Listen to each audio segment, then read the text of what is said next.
Parade of grafters. Ding, ding. That's the problem with these weed vapes, is that you never know if they'll kick in or not. Oh.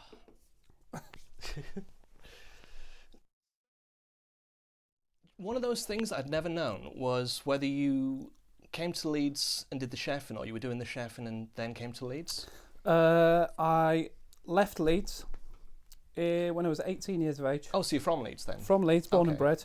bred. My parents moved to the Lake District when I was doing my GCSEs, and finished with GCSEs, ready to go to university, but you do that gap year thing, Yeah. right?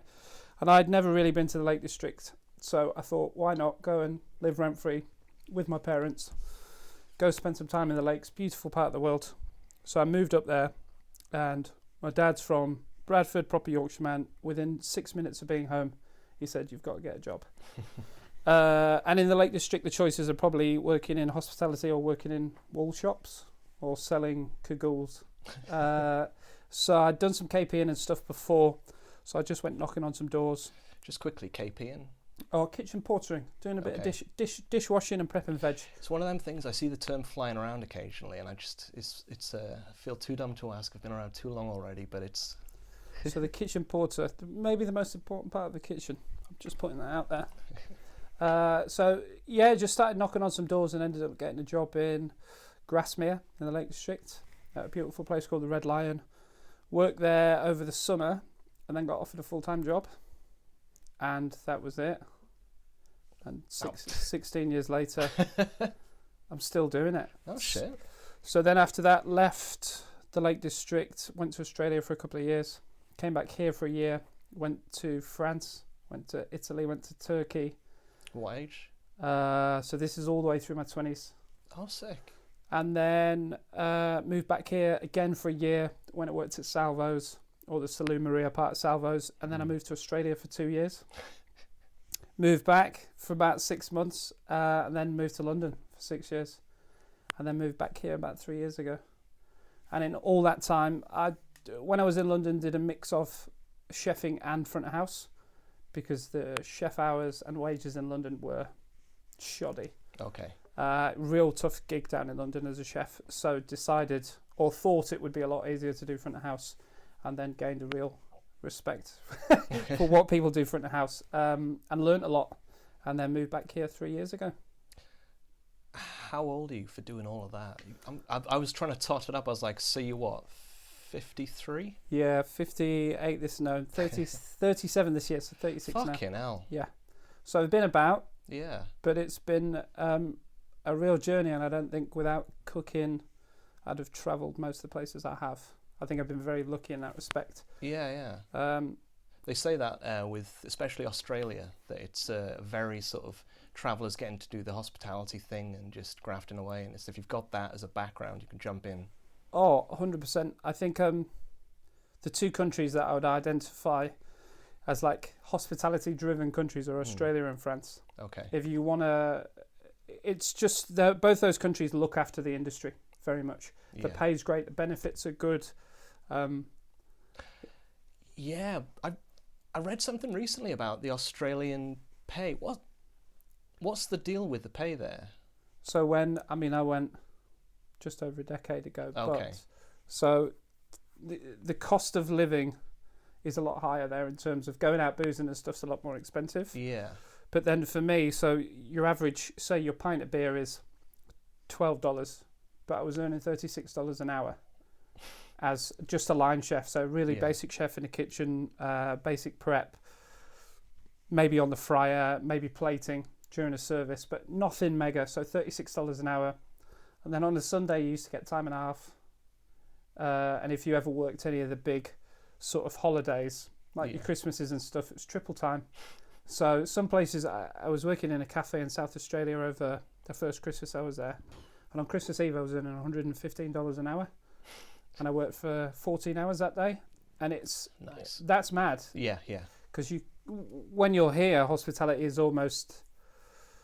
You get by. You can get by even better in the best places. If the tips are great, then it's carrying you. But no, because I'd seen in Australia that it was what I'd seen didn't make sense to me. And then it was just off the hook, decent pay. Oh, yeah, it's mad. Yeah. And even at a basic level. So I never in Australia was never at like head chef or sous chef level. Yeah. So I imagine the big boys in kitchens and hospitality there get mega money.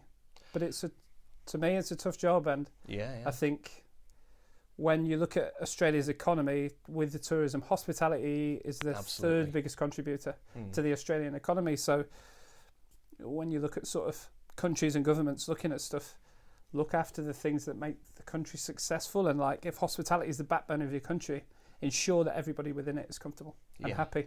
And Australia, it does that. It's big time. I've forever seen people that like go out there and they end up like sort of obviously staying a lot longer than they intended, and just it's a trope now. Absolutely made sense when I heard that, and hearing this, it's I can totally see why, and not so much the why, but also the how. It's because I think the why is people that fall in love with the traveling and wanting to stay out on the road. That's an obvious thing, because it's just it's the break from the norm, and it's just seeing a different culture. But it's always the how of just like, but the realities, the day to day. How the fuck do you make ends meet, and all of these questions. But if it's so alluring to like just big bucks, yeah. Yeah, 100%. And then I guess with Australia as well, each state in Australia is very different. Tax wise and no, just in terms of what the sort of hospitality industry is playing to. You go out west and there's huge mining communities, so there's a huge pub culture, and it's all like parmos and pints and pies, and and then you go to your more cosmopolitan places like your Sydneys and your Adelaides, and the food's very different. You've got huge Asian influences. Like Adelaide is the best dim sum I've ever had in my life. There's a restaurant called weirdly called Marcel's in Adelaide, and it does the best dim sum I've ever eaten in my life. Nice. So everywhere I went in Australia, the culture was ever so slightly different around food. So whether it was serving your tradies or your miners, or whether it was serving the tourists and the people that live there. And then you go down to, I spent quite a lot of time in Barossa Valley, which is a huge wine region. Okay. And then it's just a different world down there. Yeah. That's like farming on crack. Like people are so in touch with the landscape down there and so in touch with everything that's grown there. You start to, when I went there, I just questioned sort of, we live in the UK and it's gorgeous. And we're so far removed from everything that we eat and drink. Whereas you go to the Barossa Valley and you get 14-year-olds that know where stuff comes from and how it's made. And I just think that's it was a real eye-opener for me in my mid-20s. I'd been cooking already for quite a few years and just had never seen anything like this before. And it really opened my eyes to cooking and flavours. And, when you work in restaurants for such a long time and you see a bottle of wine on a shelf and you go, that's from Australia. That's made with grapes, right? And you do, like it's a naivety about wine. And then when you go and work with these people that make this wine and you see how much time and energy and care they put into it, you then start to step back. And I now go into supermarkets. I'm a bit of a wine snob now, and I'll go into a supermarket. I ain't going near Blossom Hill. Do you know why? Because I'm aware that it's made of rubbish and it's processed and it's horrible and it's full of sugar. And it starts to make you understand like the scales of products and how expensive stuff is and why it is that expensive. Yes, And again, I think in the UK we're fairly removed from all that. And we've got the horrible things like the Vino app, and you'll sit in a restaurant and you'll Vino app and go, well, we can buy it for £20 online. But you're buying it for £20 online from Australia. It's got to get here. So there's your tax and and people are just not thinking about labour costs and also the carbon element, because it's like this whole, the globalistic world we've got now. It's all well and good being able to get this stuff, being able to get blueberries year round, but like my blueberries are coming from fucking Peru. Yeah, I got some. I mean, they were nice. I got some from Sainsbury's the other day. But you're right. But now we're just in a world with food and drink, I think, where we're so used to having everything. That we've put ourselves in a bit of a pickle, really. Yeah. I don't think we can come back from where we are now. You couldn't simplify and take a step back in the UK and sort of try and get people to use fishmongers and butchers, and because we can have everything in Sainsbury's or Morrison's or whenever we want. I imagine it's probably going to be more like if once the supermarkets price up to the levels where it's essentially your high street butcher, Yeah. Now there's a fella in Headingley. I've forgotten his name, but that's like my local, I guess. Next to the greengrocers, yes, right? yeah, The little guy in there. Yeah. But I can imagine, because I'll defer to the local co-op kind of more often than not, and it's a price point thing often, but it's also convenience, just it's there. Yeah. But it feels like if it would be that much nicer, better in every respect to be able to go to the local butchers if things continue go this way, that it's like, as I say, the price points start to kind of meet in the middle, and it's like, well, why am I actually going to the corporate supermarket when I could be getting it probably for the same money something better now? Yeah, 100%. I mean, I think price is always going to remain relatively simple and the same, but quality. Yeah. The stuff you buy at butchers is always going to be better than the supermarket. Yeah. Super farms suck.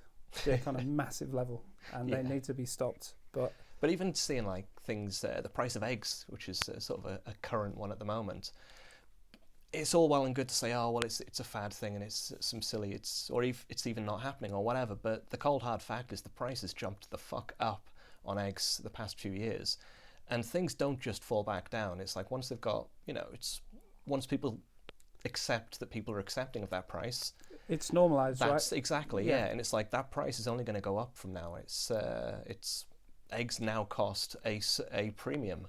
Yeah, 100%. And again, I think we're too far gone, like you said, to go back on anything like that anymore. I think it's just now part and parcel of society, and I think it's sad because we've got a lot of amazing produce and a lot of growers and a lot of farmers and a lot of still amazing agriculture in this country. Yeah. And it's fucked by the major supermarkets.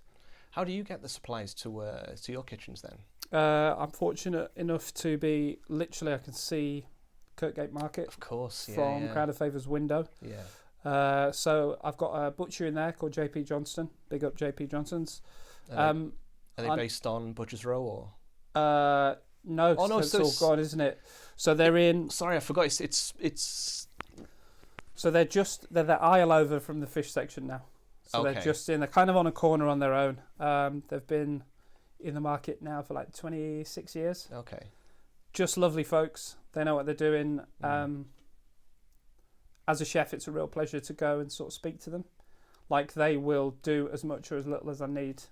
Yeah. To meet in preparation for whatever I'm doing with it, and they're just bloody good folks. Do you know what I mean? And there's no bullshit. Yeah. There's no sort of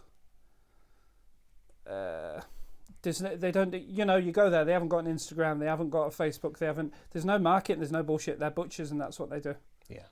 And there's a big old wooden block in the middle of the thing, and there's 6 butchers, and you go there, and it's incredible. And for me, that's to have that on my doorstep at work is amazing, because I can still be very involved. I go to the butchers. Do you know if a lot of the local businesses kind of get from the market then? Is that I believe a lot of the traders inside, the little food hall bit, okay, yeah. They have to buy inside the market. Oh, that's as interesting. part of their contract. Yeah. Which is ace. Yeah. It's really nice. They're allowed to buy like mayonnaise and stuff, like your sundries and they're allowed like to buy rice. that outside, but all your fresh stuff has got to be bought within the market. Okay. I know a few chefs that do use JP Johnson as well. Yeah. They're just good, man. The quality is amazing, the price is fair. Yeah. And they're just nice people. No, I know Sebas has been bigging up the market for his, especially the fish side as well. Yeah. I guess the veg is on the outside, isn't it? Yeah. There's a couple of places on the inside. You've got Neil's, who, all right. But then, the outdoor market, which is 4 days a week, is absolutely incredible. Yeah. And again, going to the market, is you see it in all these Netflix documentaries or anything that people like Bourdain have done. And as a chef, to be able to wander around a market in a morning. Do you know what? It's a strange thing, because you say that and it's like, we forget that we do have this as a resource, and that you see for how popular Bourdain, because he's obviously had his big sort of renaissance the past couple of years.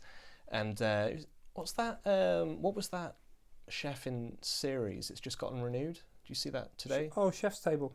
No, it was about a shift. It was like Boiling Point. Boiling Point. Oh, with Stephen Graham.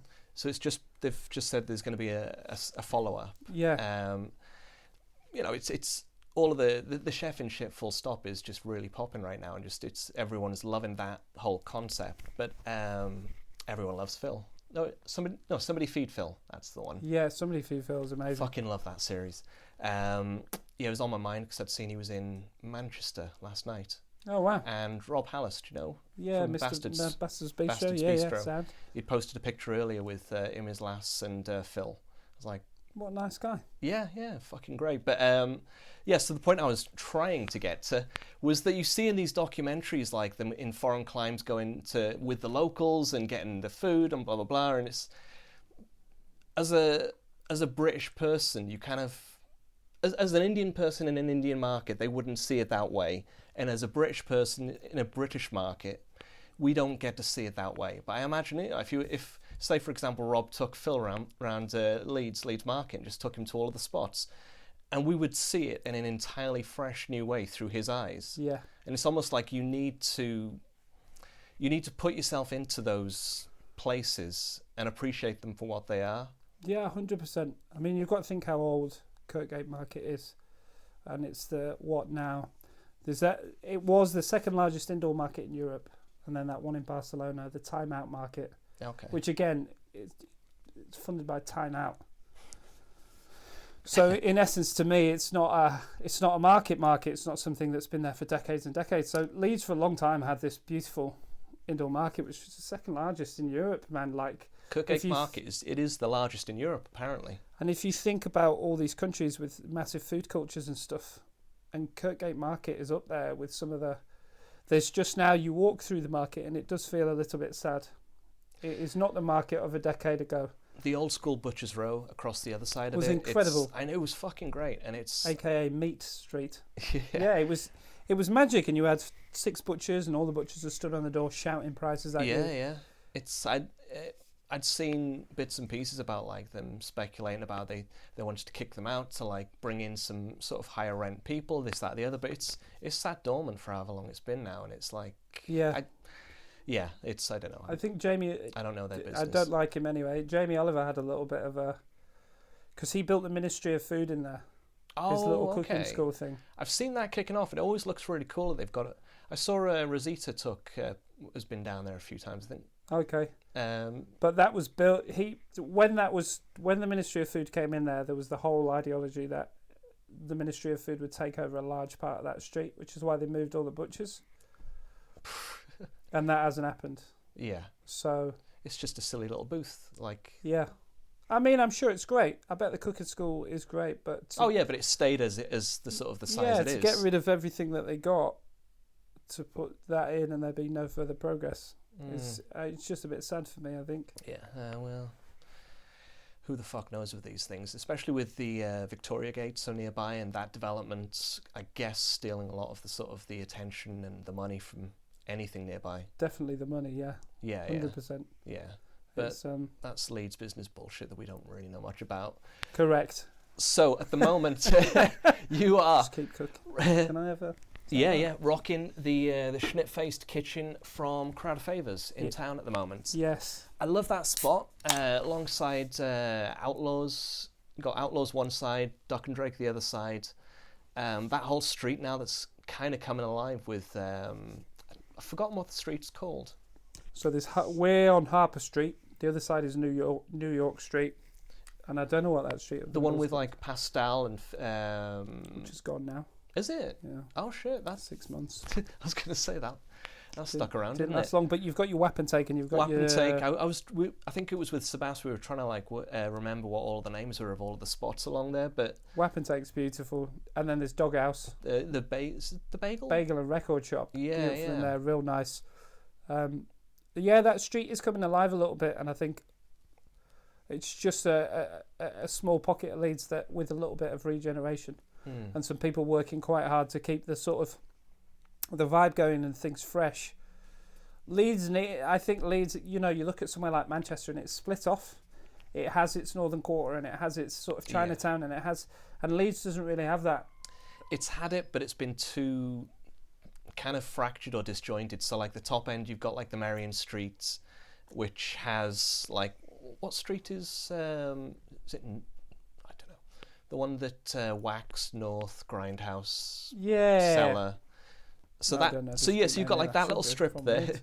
You've got like that little strip there, then across to Belgrave Street, then down Merrion, and then Grand Arcade as well. Grand Arcade being sick as fuck right now. Yeah, wonderful. Yeah, and so like that in and of itself is a definite block. Then you've got the Coal Lane block, you've got the Greek Street block, you've got just all of these spots. But where you are right now, it really does feel like, because you've got your little block of the sort of the food. So you've got Eat Your Greens we were talking about earlier around the corner, and then just that round you've got then even with Wharf Chambers just around the other way. Yeah. So then that entire area is like you could just. Have you been to that place that's opposite Duck and Drake? Oh, Saffron. Is that what it is? The grill place. Yeah. I have, yeah. Good. Yeah, it's nice. Yeah. That's caught my eye. It's so that thing of wanting to check out like the places that you don't go in, but you always spot around. I think it's one of those as well. It's we probably have a bit of a. You're too close to really be bigging them up, but it's. No, because we do different things. These guys are like a traditional Turkish grill spot. Yeah. And I think in Leeds, we kind of overlook a little bit of that in terms of the one thing I've noticed in the last 2 years in Leeds, we need to stop building burger places. For the love of God, please. The gourmet burger scene has, it seems to have an endless shelf life, which quite often with these things, they tend to have 2 or 3 years, and then people are quite, and no offence to Pete, they're quite fickle. Haven't we lost one big one though? Byron. That's it, yeah. Byron. But they've like the whole company has gone. Okay, yeah. They're done. But do you reckon like Byron's slipping off in Leeds kind of left a gap for Honest to slip in? Because Honest, they seem cool as fuck to me. Honestly. If I'm going to be honest about it, Honest do seem pretty cool. When I lived in London, they were about in London, and they were awesome value for money. Yeah. It's a good burger. Yeah. And for a chain, they know what they're doing, and like they have specials that are site specific, and they kind of sit in this really nice sort of plateau between being a huge chain, but also allow each site to have almost a bit of individuality. Yeah. And I think when you look at, I'm sorry to say it, someone like Meat Liquor in London is phenomenal. Okay. Meat Liquor in Leeds is not so much. Okay. And I just feel like, for me, that's someone who has eaten at the OG Meat Liquor in London, and then you eat at the one here, they're worlds apart. And I suppose that's the stark reality of, you start a really cool business and you try and roll it out, and you get big. There's a level that's lost, and I think Honest Burger have nailed it in that respect, because they allow the sites to have more autonomy. Yeah.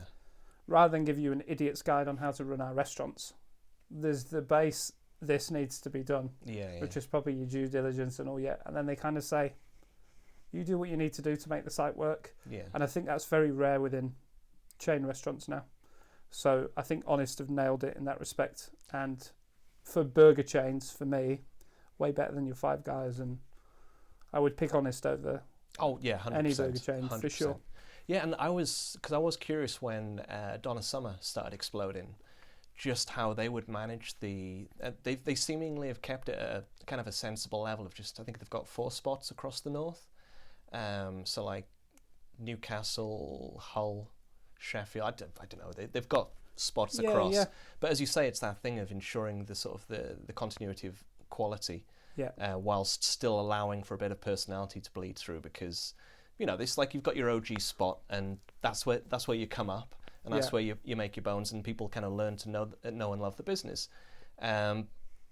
People then, if they see that spot elsewhere, you kind of want to have something about it. It's. Well, I think when you get to that level and you have 15, 20 sites across the country, the one thing you need to have is consistency. Are Honest at that level then? Meat Liquor, I think. Oh, okay. Meat Liquor and Honest have both got. I think Meat Liquor's got 6, 7 sites in London. Honest have got about 8 or 9 sites in London as well. Oh, okay. It's big, and when you get to, I guess it depends who's running the business, and they get to a level and go, "What are we doing this for now? Is this we've done it for 3 years as this one restaurant? It went really well. Do we now change our path and go, fuck it? Someone's going to chuck £500,000 into the business. and we're going to go open 15 restaurants. Yeah. And then we're out. And I don't know, in terms of chefing, you know, I'm 36, I've got a shelf life. I don't want to be working 60. I love cooking, man, but I don't want to be working 60 hours a week, 7 days a week into my 40s.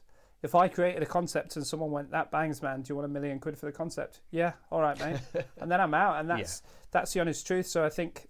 But you've got it to the stage now with Schnitfaced where you can hand off, you can be not on site and trust folk to carry your name. Yeah, 100%. I've got quite a small... I mean, the gang that I've had since I've been back to Leeds, you've had Holy Mountain Kitchen, aka Harry George Jones, on the show before. Him and I have worked really closely for the last 3 years. He's a wonderful human being and sort of really put me back on when I moved back to Leeds. Gave me my first chef job when I was back in Leeds. So, and I think between him and I and Leng Libation, who makes some of the world's most beautiful drinks during the lockdown, really formed sort of an alliance and had a conversation about how we wanted any kitchens we did or business to be. And it was very much an importance on the job's difficult, so we want people to really enjoy what they do. And it isn't a case of... I could never get mad at a chef for not being busy or not, you know, and there's certain kitchens that put real pressure on, especially young chefs coming into the kitchen to perform, and I think sometimes it's out your hands. Yeah. You're in the kitchen and you've got a menu and you've got the food, but if people don't turn up, you know, there's something wrong, and I think that's then my responsibility to look at, and not the people in the kitchen. Yeah. I want to give them the tools to be the best chefs that they can be. Not for them to be sat in the kitchen going, fuck, why aren't we busy today? That's my job. So like with writing menus and stuff, we're just trying to keep things as light and as loose and as fun as possible. I think maybe the hospitality industry has started taking itself a little bit too seriously. And there's a lot of people cooking for ego, which is something I hope I've never done. I'm probably guilty of it a couple of times in my tenure in kitchens. You're going to throw in a flourish occasionally, but I mean, that's what pop-ups are for. But like with the whole Crowd of Favours thing, for me, there's very few good pubs in the city outside of maybe White Locks that are doing unpretentious, affordable pub food. Yeah. You go pubs now and it's 15, 16 quid for fish and chips. That's bullshit, man. You can go to the market and buy beautiful... If you're using haddock and cod still as a business, you're an idiot. You should go and buy your Coleys and your Whitings and that sort of stuff. And if you can't make fish and chips in a pub as a chef, as a head chef, and put it on your menu and make it £10, £12 so people can come and afford it, you probably shouldn't be doing your job. So just to go back into that a sec, so the cod, the haddock, that's like just, it's a little too pricey for... I mean, it's expensive and it's kind of hypocritical. This is for me just coming at it from the I've literally no idea on fish and what the breadth of what is available there and what is acceptable as well, what would be acceptable within a kitchen for the clientele as well, I guess. Of course, I think it's with anything, it's, you know, it's about sort of, again, I think there's a lot of head chefs now that buy from suppliers, right? Stuff just turns up. Yeah. They won't get a whole fish. They'll get everything prepped and they won't. So it's the ideology that you need to stay in touch with process and understand what's going on. Go and speak to your fishmonger and find out. And, you know, in the last 18 months, haddock and cod have gone up probably 70, 80%. But then if you speak to the fishmonger, they can say, well, this other stock, it's as good. The price is more stable. You know, and you get things like Coley, which... I'll be honest, right? If you're cooking a piece of fish in a pan and the standout thing on that dish has to be the piece of fish, don't use Coley. If you're putting fish in batter and sticking it in a fryer and putting sauce and salt and vinegar on top of it, use a piece of Coley. Yeah. It's more sustainable. You know, it's hypocritical a little bit of me to say it's more sustainable because hospitality generally, not a massively sustainable industry, but if we can help in any way possible, then we should be doing, and chefs should have the foresight to be speaking to. You know, if you have a dude that turns up once every 6 months from your fishmongers and has a chat with you and gives you a specials list, that's not you being involved in a process of your menus and understanding what's coming out of the sea, or, you know, what's local or what's not having to travel. You're as far removed as the people going to the supermarket and buying meats off the shelves for me. So if you're in that position in a kitchen and you can be involved in that process, you should want to be as a head chef. Is this kind of coming from maybe how people are arriving into the chefing scene then? Does it kind of like, is it how they're spawned is how they then live within that career, or is it? I mean, is it also maybe a symptom of just this sort of the cost of living crisis at the moment, of people just going the simplest route, which is just people expect this, we'll give them this, and. I think, I mean, you kind of touched on it before when you said that the chef stuff's popping off right now, and it's quite cool to be. Okay. And we had a brief chat before we sat down to do this about getting into the bar scene, and there's a bit of a rock and roll element to that, and people go, "It's a cool job, man." Yeah. And what they see then is this whole: we'll get in the kitchen, we'll cook, and then we'll get levered, and that's rock and roll, man. And they go out and they have a good time, and then they go and work a 14-hour shift. But I think, and it's something probably I've only learnt properly in the last 3 or 4 years, that there's a whole lot more when you're running a kitchen and when you're putting menus together. There's a whole lot more that needs to be understood. When you're putting stuff out on a plate, like, the customer is key. That's the number one thing. Without customers, you have no business. But the other thing, the real important thing is, I don't think people realise when you're GPing dishes and when you... I know head chefs now that work for large companies and they don't know how to GP their own dishes. So GP. So to GP your own dishes is when it's your gross profit on a dish. Oh, okay. So you look at all your ingredients, price per portion, what you're selling it at, and your GP. So that's how you make the magic mix for a business. A food business should be 1/3 food cost, 1/3 wage costs, 1/3 profit. Okay. That's Gordon Ramsay. I didn't make that up. But that's where you should be at, and I think now there's so many larger companies who don't train chefs about that, so they don't worry about that, and they just put stuff out, so they don't need to be in touch with the process. And now people just walk into kitchens and go, well, it's this cool fucking job where you turn up, we cook really hard, and then we go out and drink loads and take cocaine and get 4 hours sleep and then go into work and again, because everything will turn up, everything will be delivered in a box, prepared, ready for you to cook. Yeah. The further we seem to get into the industry in this country, more and more processes are being removed from chefs. Yeah. So, we are going to, and we've always joked about, everyone's always joked about it, to work at, and no disrespect to people that work in a Wetherspoons, but there's always been that joke that people are a microwave technician, right? Yeah. And I feel like even in some bigger kitchens now, with restaurants that are slightly more reputable, more and more processes have been removed. So even in some restaurants where you're paying £25 for a main course, you'll go into that kitchen and I guarantee you'll be shocked at some of the practices that are happening in that kitchen, because you expect for that money these things. There is a little bit more care, or there is but it's not happening. It's as the years pass by, companies are going, okay, reduce labour costs, reduce this. We'll get this. If we buy it in bulk, it's cheaper, so we'll freeze more. And then you then have to pay people less money because they're less skilled. And it's just more becoming...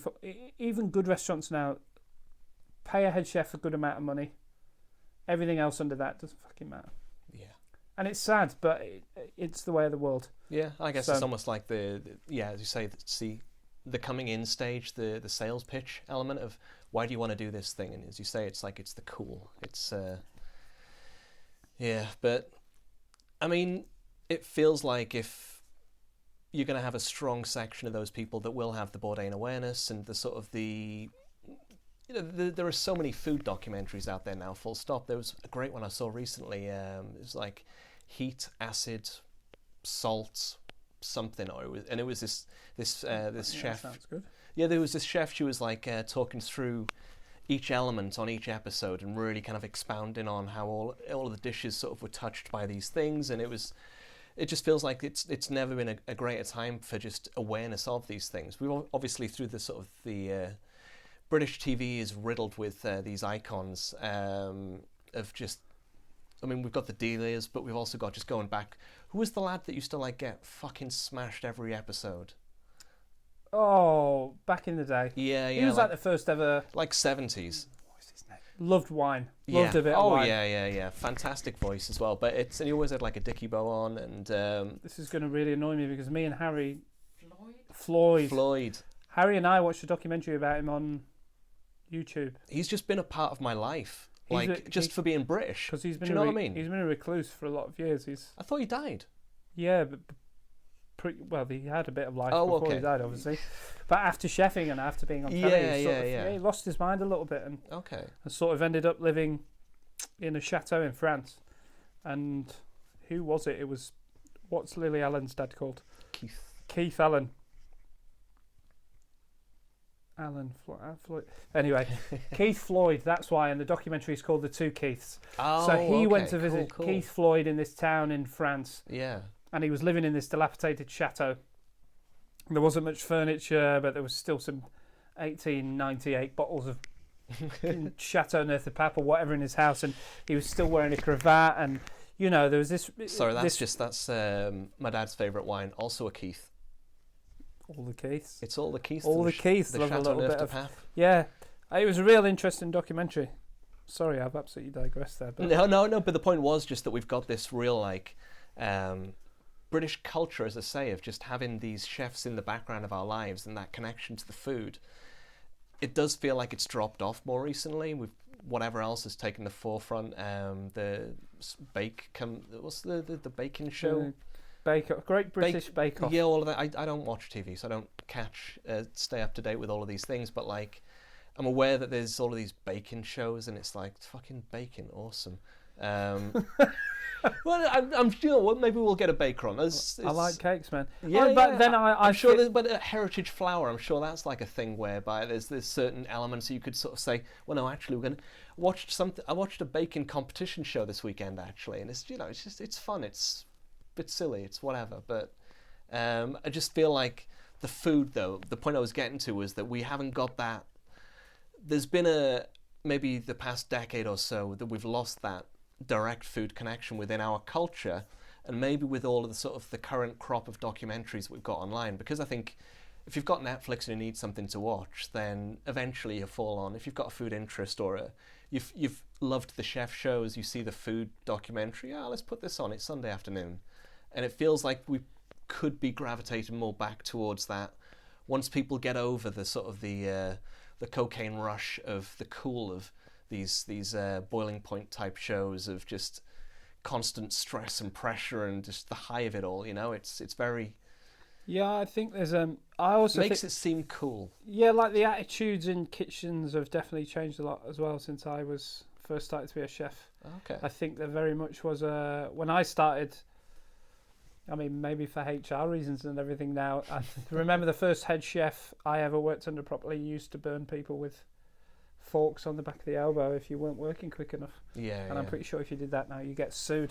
But I also just think there's and I think a lot of it comes from the rise of street food. And I think there is a way more open and accepting idea in kitchens now where chefs work together. And they want to push you on, and they want to, quite often in the past when I've worked in really well-established restaurants, you're cooking for the head chef, and you know that you're cooking for the head chef. Okay. And that is the hierarchy, and that won't change. You work for him or her, and that is it. That is the way that the kitchen works. There's no, if you create a dish, if you create a dish in one of these old school environments, you'll give it to the head chef, he'll put it on the menu, and people go, wow, and he'll go, thank you.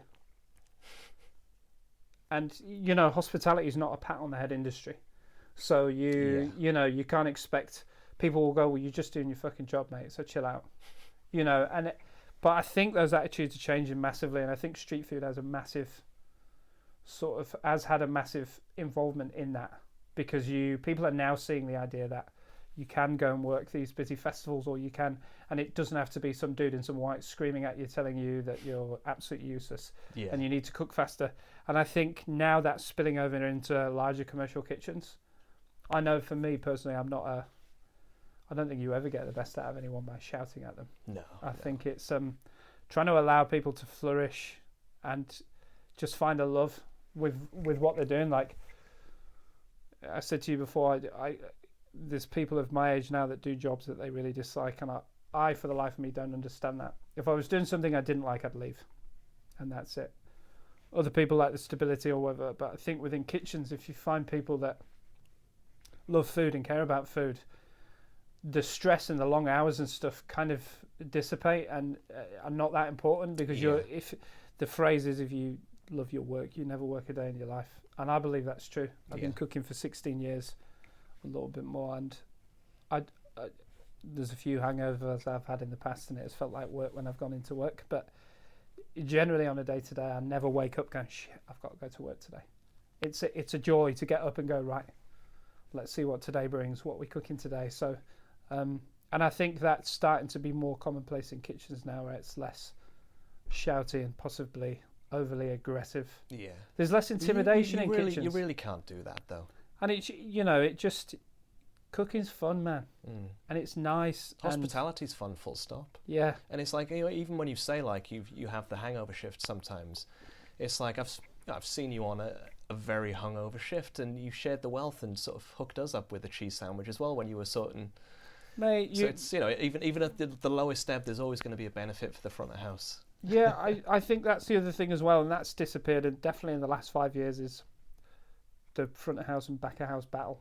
I think that was raging in hospitality for years. I never see, that. I mean, I wouldn't have ever been the one to fall into that, but like, I couldn't have ever seen it making sense to any degrees. No, like it's in restaurants, and it was always, it's their fault, and I've come to learn very quickly that just try and create a more cohesive environment for everybody. Yeah. And business just flows that way, and it works better, and it's nicer, and it's so, like you said, for me, if the front of house comes into the kitchen and they're a bit hungry or whatever, I know in kitchens in the past, chefs would be like, it's 5 o'clock, why haven't you fucking eaten already today? Look, if someone comes into the kitchen and they're hungry, man, if we've got some stuff we can feed them, why wouldn't we feed them? Yeah. If there's a special on, give them a little bit of the special, and then it gets them excited. They'll eat the special and go, boom, and then they can sell the shit. Sell 10 specials. So it's the inclusion, I think, that we're starting to see more and more, and it's a really positive thing for the industry that kitchens are less daunting. They're still quite stressful, but I think that's just when you're busy, it's a stressful environment. Yeah. But if you have somebody in a kitchen that is there to sort of nurture the love of cooking and guide you through that busy, stressful shit, then cooking becomes really easy and really fun. And the more people that get involved in cooking, I think, and I'm not going to lie to you, I think anyone can cook. I think even somebody that says has no skills of cooking, go and spend come and spend 6 weeks in the kitchen with me. Yeah. I can teach you how to cook. I can't teach you how to care. There's the difference. But if you're going to volunteer yourself for 6 weeks, there's the care. Yeah. Yeah. I can teach you how to cook a lot of stuff. If you like cooking and you think you can't cook, I can teach you how to do that. What I can't teach you to do is how to take care of your kitchens and how to take care of you. That's an element of passion that isn't learnt. Yeah. You either want to do it or you don't. And if you don't want to do it, don't do it. If you do want to do it, go hard and do it to the best of your ability. When you mentioned the stresses element, have you come across much of that yourself? How have you dealt with it? I mean, what are the sort of the stress points really? I think early days of cooking in my early 20s, it was very much a case in kitchens where you were made to feel that everything was a competition. So again, there was a cohesive nature in the kitchen, but also you're battling against everybody else in that kitchen to sort of get within the eyes of the head chef of you being the next guy in the kitchen. Okay. And with that, there's an awful lot of stress to perform constantly, and I know you have to perform constantly in a kitchen, but that stress when you're 20 years old or 22 years old in a kitchen of 10 people can be quite overbearing, and it sucks a lot of the soul out of what you're doing. It's just like it's a constant, it burns into your brain that every day you have to be 110%, and it becomes quite consuming.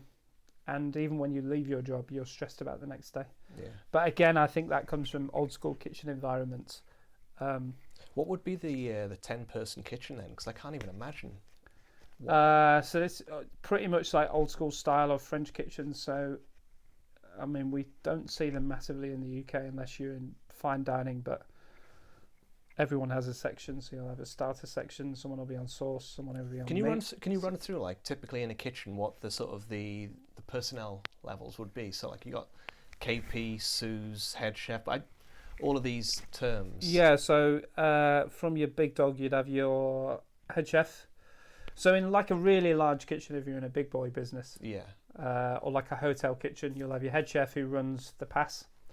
So they will essentially plate food. They normally have the sous chef up there with them. So what will happen during service, tickets called out, you'll have 6 or 7 stations. So you'll have your meat, your fish, your veg, your sauce, your starters, your desserts. So during the starters normally get prepared, and then essentially what will happen is all the elements of a dish will get taken to the head chef and they will plate at the pass and then send. But what will happen is once a check is called out, you'll have 6 guys stood behind the chef who will all then have to communicate for the next 4 or 5 minutes. While this happens, another check can come on. Yeah. And you have to think that the head chef has a check in his hand, but you don't. So it's a point there could be 10 orders on.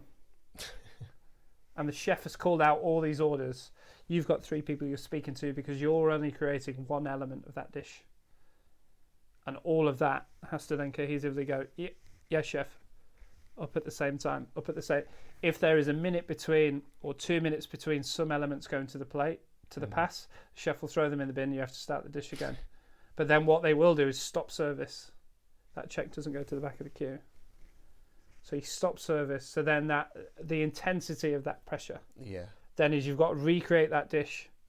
But now chef wants it in half the time than he would have in the first place, but at the same quality. It's fucked. But I can see how you need to have that level of staff in the back there if each area is the speciality of each kind of staff. Yeah, I mean it's a level of, like, fine dining was a level of cooking that I'm not afraid to admit was too much for me. I think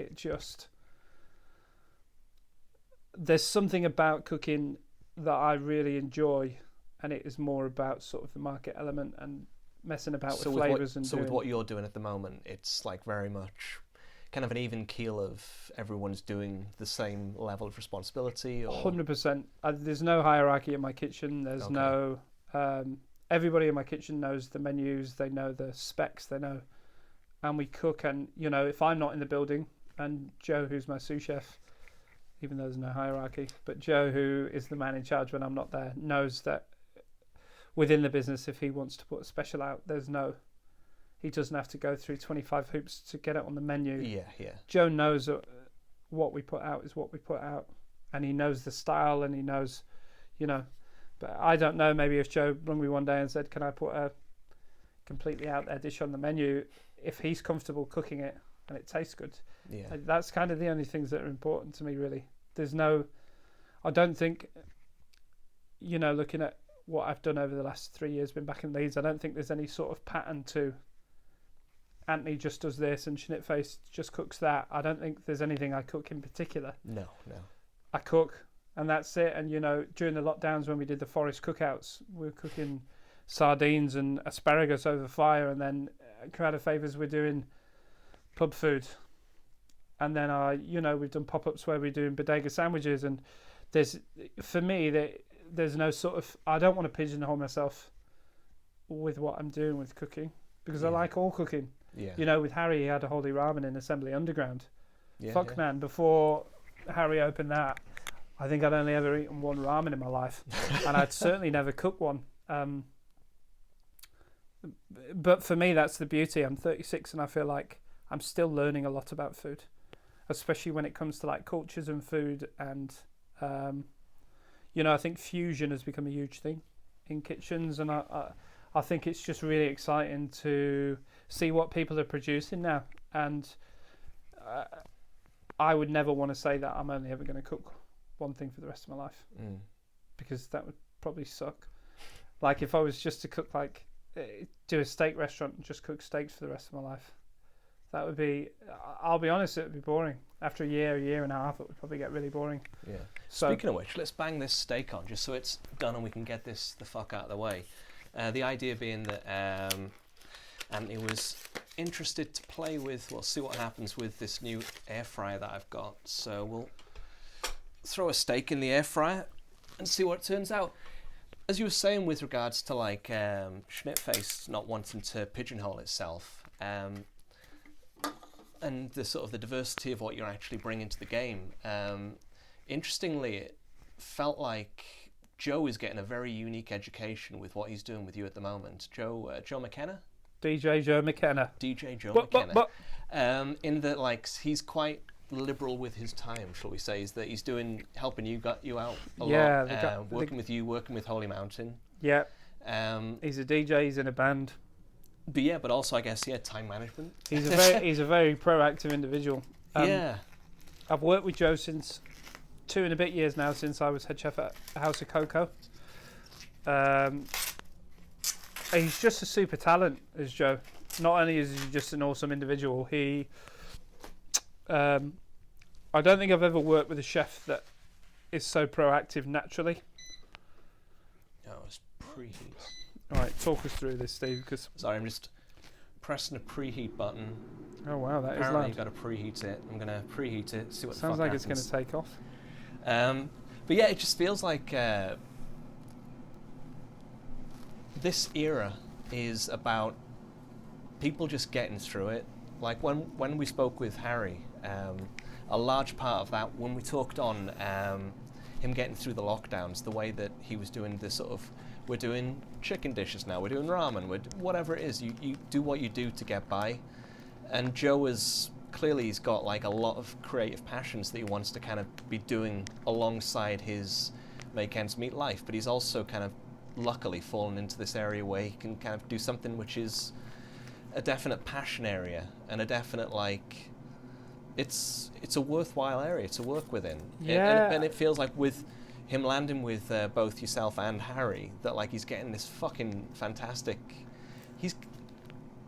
I can only imagine not just the food side of things, but like it's a total holistic education that he will have. Was it the GP?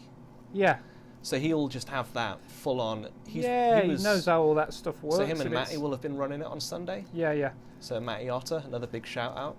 Big lad. And another lad that's got his very strong creative stuff on the side. So he's been working on the music promotion stuff for the longest. Again, working with yourself and Harry. I mean, I think this is the thing. I think, again, the old school idea was, and I had a conversation quite a while ago with Joe about it, and he said being a chef, is it all encompassing? And I genuinely don't think it has to be. I think if you want it to be, it can be. Yeah. But I don't think it has to be, and I don't, again, that old school mentality is, as a chef, you should work 6 days a week, 15 hours a day, otherwise you're not going to become a good chef. That's bollocks. Yeah. You know what being a good chef is when you're not at work, cook on your days off, experiment with food, go to restaurants, be out and about, go to these street food markets, go to your butchers, that's what then develops you and sort of heightens your senses around cooking, which in my opinion then makes you a better chef. Yeah. Spending 75 hours a week in a room that's pretty small with very limited ventilation with the same people doesn't make you a better chef. Doing the same menu. Yeah, and I just think there's, I'm lucky to work with Joe. Joe's 20 and he really, 21, 22 now, really keeps me on my toes. Wow. He's very energetic. Can you even imagine being 21 again? I can't remember it, that's for sure. So working with Joe's ace, and he just has that enthusiasm that, I'm lucky to have him in the kitchen. If he's doing this at 2021, fucking hell, this is setting him for life.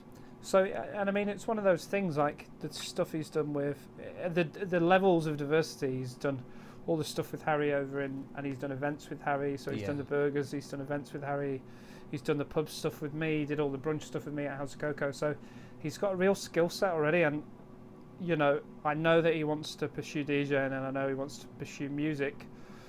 It's a tough industry, so to have a skill set outside of that, like I said real early on, I don't think I'd have travelled as much had I not been a chef, because I know that I can walk into any country, even if you don't speak the language, Yeah. and you can hold a very, very basic conversation with someone, and you knock on a door and you tell them that you know how to prep vegetables and wash dishes, or you can tell them that you're a chef, you will find work. Yeah. So to just, even if you get 2 years experience in a kitchen under your belt and you know the basics, you can get a job anywhere. So for Joe at the moment he works for me 3 days a week, and then he's got his band stuff and his DJ stuff, but he also really helps me run my business. You know, I don't want to be stuck in the business 6 days a week, because then there's no opportunity to create or be outside. And at the moment we kind of have to be multifaceted. So me and Sam Greedy, aka Leng Libation, are starting a new pop-up concept this summer called Fable. Keep your fucking eyes peeled, it's going to be mega. I'm not going to tell you any more about that apart from the fact it's going to be amazing. And without having Joe within my team, I wouldn't be able to do these things. I would just be, and it sounds horrible, be stuck in that kitchen. I love working there. Yeah. It's brilliant. I love the team. But there has to be a removal, I think, for like creative process. Yeah, I have to be able to go away and go to pop-ups and go to other bars and you know, maybe sounds like I just want to go out and drink and eat all the time. But what's been catching your eye recently in Leeds then, or even just the area? Oh. I was going to say, do you want to wait until that thing stops beeping? Oh, sorry, yeah. So what's been catching your eye in the local area recently then? I think really you've got to look at always big hitters in Leeds. Stutzy are incredible. Now, Cy Turner, who is the head chef at Stutzy, I worked with quite a long time ago. Now, in light of your inflation and all that sort of stuff, I feel like Stutzy's had to change its business model quite a lot, because everything was imported, right, from Italy before. Oh, okay. And with everything going on, you know, and you kind of look at the menus now, I kind of feel like that's not happening. But the transition from what they were doing before to similarly to what they're doing now has been pretty impressive. Stutzy has managed to go through a transition without people really knowing they're going through a transition. Okay. And I think that's incredible if you have a man that's running a kitchen that Stutzy had this reputation for what it was doing before, and it's still maintaining that reputation. Are they still based in Grand Arcade? Yeah. Yeah. But a lot of the produce has changed, a lot of the suppliers have changed, just because it's almost impossible now to be importing this and this and this and then selling it in a restaurant. And and Simon's I think he's only been head chef there maybe 8 months, 9 months. So that reputation for Stutzy was always there, and he's held it. Mind-blowingly good. Yeah. Anywhere else? Do you know what? I'm going to shout a couple of people I haven't eaten with yet, but I'm enjoying watching what they're doing. In fact, Brazen Squad, who did their first ever pop-up at Crowd of Favours, I'm watching these guys at the moment, and they blow my mind. They're amazing. I didn't spot that one. So Jamie and Jordan, they both work at Ox Club. Oh, Jesus. They took over the Boot and Rally doing Sunday roasts, and I mean, we do a nice roast at Crowd, as you know, but it's not anywhere near what these boys are doing. It's Ox is just one of those things. It's like hanging around my fucking neck, like something that would hang around an ox's neck, and it's just every time it's like, we've got to go to Ox Club, we've got to go for the Sunday. And I have a reservation for 4 people on Sunday, and Nicole and James can't make it. Well, maybe I'll get involved. I think you need to go. I think I've just found my first Ox experience. But yeah, it was. I think I'd seen Sebas took his mum there like 2 weeks ago or 3 weeks ago, and it's this constant reminder of I need to go there. Cool. And it's just in Central Leeds. Ox Club's incredible. Yeah. And that's one place that just hasn't faltered for me. I know they've been through, since it opened, a couple of different head chefs. There was Andy Castle was there for quite a while, who he's now gone with Josh Whitehead to do some stuff in Harrogate. Oh, wow. Oh, nice. Ben Davey was there for a while, and they've always had an impeccable kitchen team. Yes. And it's always been brilliant. And now they've got quite a young team there, and they're still churning out some incredible stuff. So it kind of gives you this hope that there is some. And again, there's the two chefs, Jamie and Jordan, that have come out of Ox, and they're starting to do Brazen Squad. Yeah. They're brilliant. They're really personable dudes as well. They're just really nice to talk to, and their knowledge and care for food is wonderful to see. These are people that have, they've worked to be in the position that they are in at Ox Club, but it's nice to see that they're taking these skills and now going, well, hold on, this is cool, man, but we would like a little bit more. I'm not saying Ox Club doesn't give them an expression of how they want to put food out, but it's nice to see that they want to step outside of that. No, but calling your shit Brazen Squad alongside the sort of the brand that Ox Club has got, it's a very different world. It's and what they're doing is incredible. I've eaten with them. They did like a hot dog thing at Wellington Place, maybe just before Christmas, perhaps. Fuck me, man. the humble hot dog. Yeah. And these guys are just not messing about. They've gone in 100%, and it's good to see. There's the Dijon boys who I haven't eaten with yet.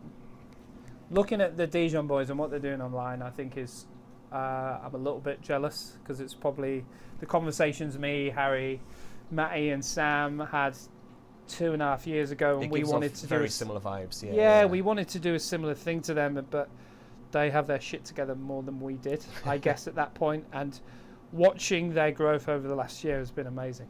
And I think where are they coming out of? So they're pop-ups number 8 cocktails in Meanwood. Again, I haven't been to any of these places. Yeah. They started they took over the kitchen at Watermark for a while. Yeah. Number 8 cocktails, but they've got this sort of, it's this beautiful sort of, sits between sort of normality and fine dining, small plates. But then now they're doing burgers at the Alfred and Terminus, also in Meanwood. Oh, okay. And then they're doing pop-ups, which are, and they've Meanwood is really coming up this past. I felt weird about it, but I'm not sure. I don't know. It's never really sat right with me, but there seems to be a few decent spots coming up now, and it's really getting, especially for the food side, the food and beer. It really is, and then you look at these spots and they're like in, maybe kind of questionable locations sometimes. I mean, Boot and Rally's always been pretty sick. I know that Harry did a lot of pop-ups with the Boot and Rally guys, and then Stutzy do a lot of pop-ups at Boot and Rally. I think Meanwood's just one of those places, if you've ever been, I don't know, like Zucco for me. Yeah. Undoubtedly. Stutzy's good, man, but Zucco, if you want to go traditional, straight down the line Italian. Oh, yeah. Is the one. Oh, Jesus. That sounds crispy, Steve. There we go. Flipped it by hand. Yeah, I've just realised I've not got anything that I need for this, but fuck it, we'll see what happens. Yeah, when I've done the steak, just bang it in the tinfoil, salt, butter. I forgot all of those details when I was... That's all right. It's all good. We'll see what happens. Look at it, Steve. It's not a frying pan, is it? Exactly. It's my big daft black box robot, and as I say, it's a straight up convenience thing. Whilst I'm sat working away at my office desk, and I can just waltz in the kitchen, chuck it in the box, press the button, and it does the thing. And it's for me, it's for the no thinking aspect of it. It's brilliant, but it's a very different experience to actually kind of standing over the pan. You have to just be there. It's the extraction of the individual is, I think, probably the core thing that you would. It's the thing that removing you from the concept of food is what this is essentially, which is why you can't really. No, that's why I don't like it. And there's a part of me. The more of these things, I'm going to turn up to my own work one day, and there'll be 19 of these things on the side. I was going to say, I kind of want this steak to taste like shit to you. It will. So that you I can smell that it tastes awful so already. that you can at least have that validation moment of, right, at least I've seen the future, and the future's a knobhead. The future's out to get us all. Yeah, no, this is not taken away from anything in your world at all. It's I think these things would need to be a world away from where they are to be. But I do think, again, though, that when we talk about process, even people cooking at home, I think we're now moving into this newer generation who use the internet way more and, I don't know, use gadgets and stuff. And I just think I've never known a world where you look at everybody, or lots of people between the age of 20 and 25 now, and they simply don't know how to cook. Yeah, and that really fucks me up. That's terrifying. Yeah, like people don't know how to make pasta. I saw an article in the Yorkshire Evening Post, and it was like this God bless her, this lass that she was having trouble with, I think it was she had an obese child, but it was coming off the back of just she can't cook for the child, so she's relying on these convenience options, and yada yada yada. Before you know it, it's a problem. But it stems from, as you say, it's that disconnect of people actually being able to cook. Yeah, and kind of not knowing. Was that something you got from your family, or was that just you picked up in the kitchens from that first job? No, I think hanging out, like growing up, I was really lucky to have a family that tea time was really important, and it didn't matter what was going on in the day.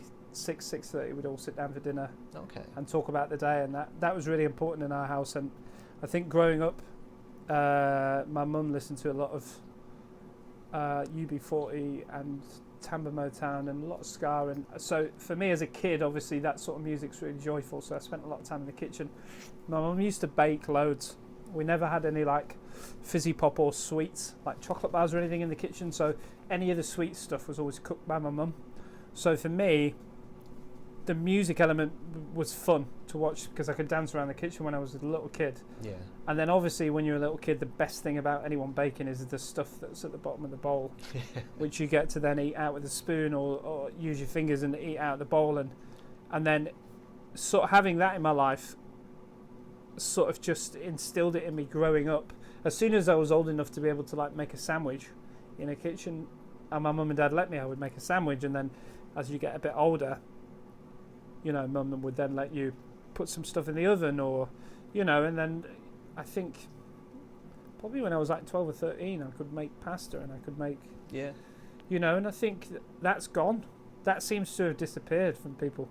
And people get to like their mid-20s now and they don't know how to make pasta and they don't know how to, and that's wild, like, because it's not difficult. And I'm a sucker for takeaways, right? I eat a lot of takeaways. And I'm going to blame it on my job, but it isn't my job. It's the fact that I really enjoy eating takeaways. But the options that people have now, on apps, it's just so. The apps have just killed it. The point is, it's just so everything is convenient, and I think people sometimes see cooking as an inconvenience. Yeah, and that's a shame. I think that's the spot that I've fallen into with my life. I think as much as because of this whole work from home reality that we've got now as well. So like I'm sat here working all day, and I don't know. I've fallen out of love with food. Maybe I think that's what it is. A lot of it as well though is to do with when I used to be vegan back in the day. Get me off. When I was vegan, I could easily spend like an hour in the kitchen, hour plus cooking up whatever it would be, the huge, most elaborate meal you can imagine, and I'd do that basically every day. And I think I've changed my dietary habits now. I'm much more about sort of meat and eggs and just basics. And with those things, I've found that it is just like very much just fry a steak in a pan, that's your meal, you've done it. You've kind of removed a lot of the sort of the exploratory fun elements. Like every time I cooked my stir fries, it'd be a different thing. It'd be like, this time I'm going to see what happens if I put like a whole bunch of turmeric over in the mix, and just playing with these flavors and spices. I'm going to see what happens if I put a little bit extra salt in this time, and just those things that you try. It's like a lot of mistakes that you find along the way, and just seeing 100%. But even the minutiae of realizing how little the flavor of cheese carries sometimes, like with a grated parmesan, and you chuck a whole bunch in with a stir fry, and you just realize that just didn't carry in the meal at all. So that, you know, it's just certain things you just don't do then. Yeah, it's just understanding. I don't know, like, I think that's the other thing as well. It's one thing again. I think it's because my parents are both very Yorkshire. Well, like when we used to go on holiday, we used to do like half-board holidays. Yeah. Do you know what I mean? So you get your little brecco in the hospital, in the hotel or whatever, but then everything else was like self-catered. And I think people go on holiday now and they tend to go on all-inclusive, which I get 100%. But when you're in anywhere in the Mediterranean, man, go and do a fucking holiday that's half-board. Go and get that breakfast in your first thing during the day. But then please go around the shops, go around the markets, go around. And my word, like if you're staying somewhere nice and you've got a barbecue and you go and buy some bloody fish, man, and stick it on a barbecue and just have a nice time with it, because what that does is it opens your mind to an awful lot of stuff, and it opens your mind to eating differently. And I think in the UK we're a mini America in the way that we eat. We're getting that way, yeah. If you go out to the Mediterranean, the way those people eat, and people go, how the fuck do people live to 120 in Italy? Well, look at what they eat. You go out to rural Italy and nothing's processed. Everything's fresh, man. When you go on holiday, don't eat chicken and chips. Don't, and as you say, it's like with the... do drink holiday bottled Fanta in the glass bottles, because it's beautiful. It's better than the Fanta we have here. But in terms of when you foods, have like those, as you're saying, those kids that like just have that, the 14-year-olds that have the connection to just the ground and knowing the connection of all of these products in Australia? Yeah. And it's just that thing of, if you've got that awareness, then suddenly you're probably going to be all the less inclined to fall towards the processed crap for knowing that nonsense. 100%, yeah. Yeah. I mean, there are places like your Macca's and all that sort of stuff's always going to be there. It's always, again, that's something now that's too big to ever go back from. Yeah. And a McDonald's double cheeseburger serves a purpose, and it's okay sometimes. But there's now people just go, right, okay, well, it's easy and we can get it right now. And I just think,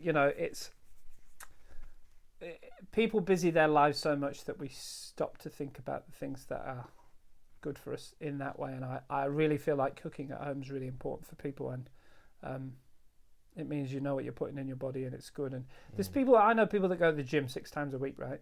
But they will eat Subway twice a week and they'll eat McDonald's twice a week.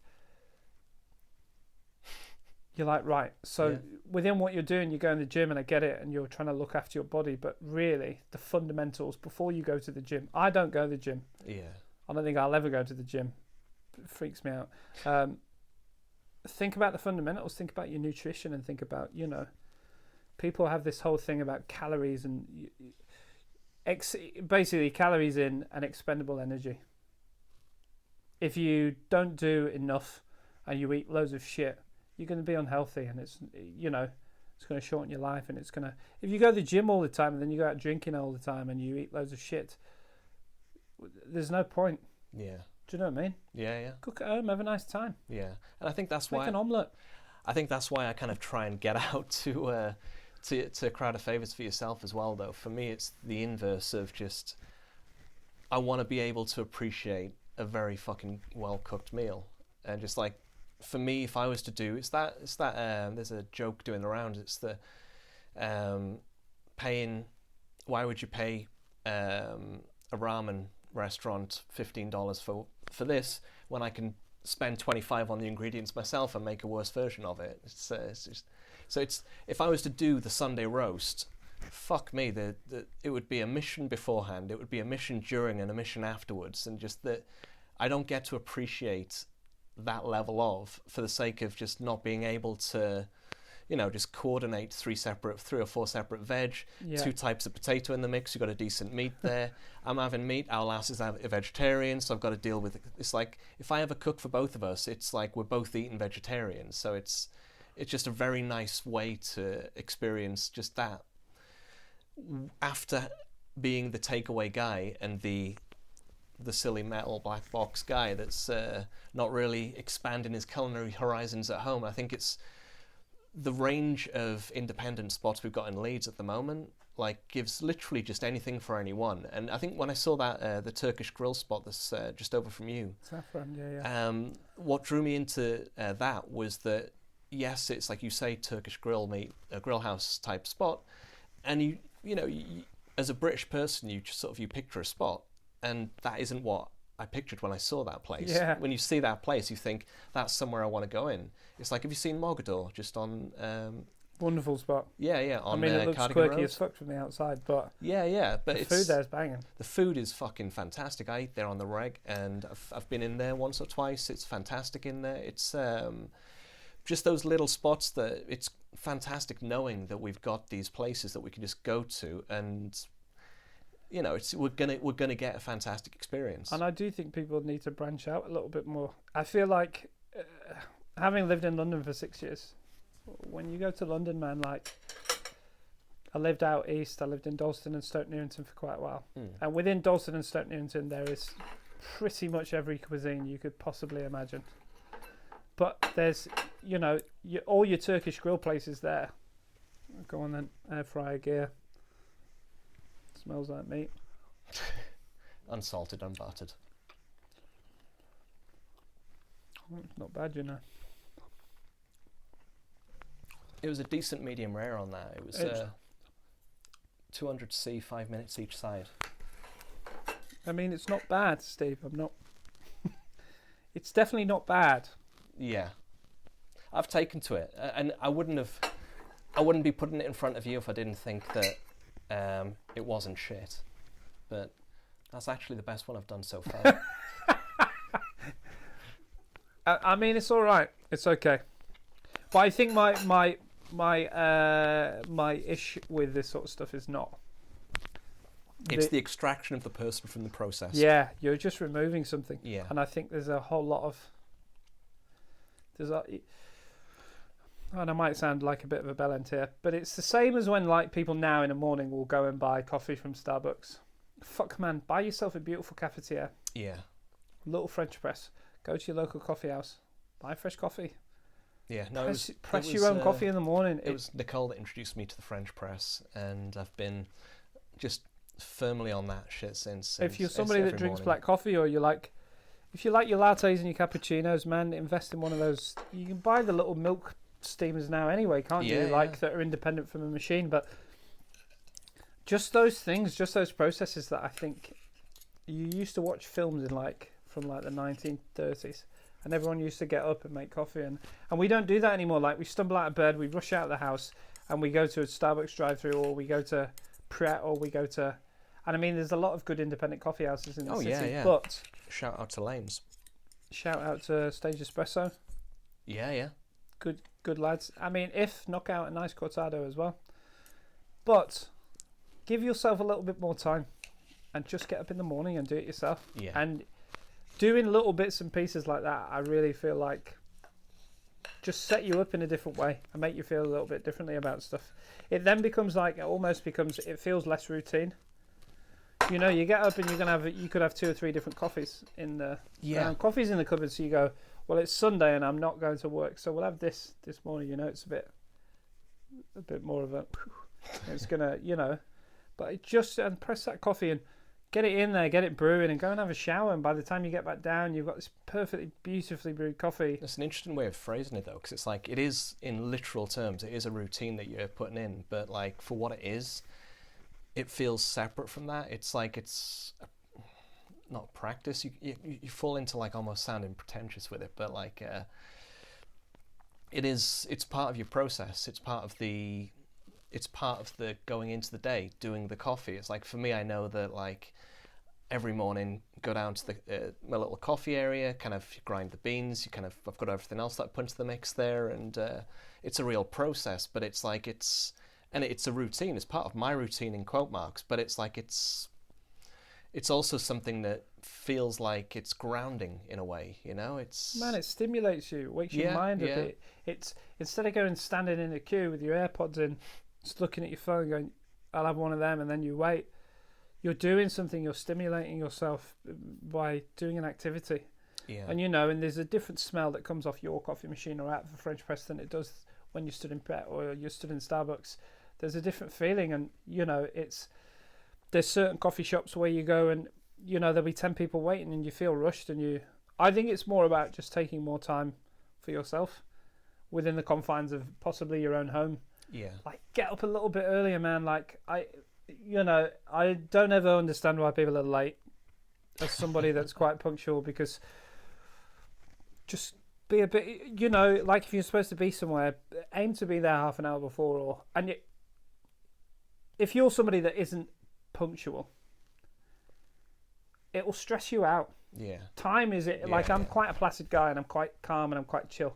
The one thing that really stresses me out is time.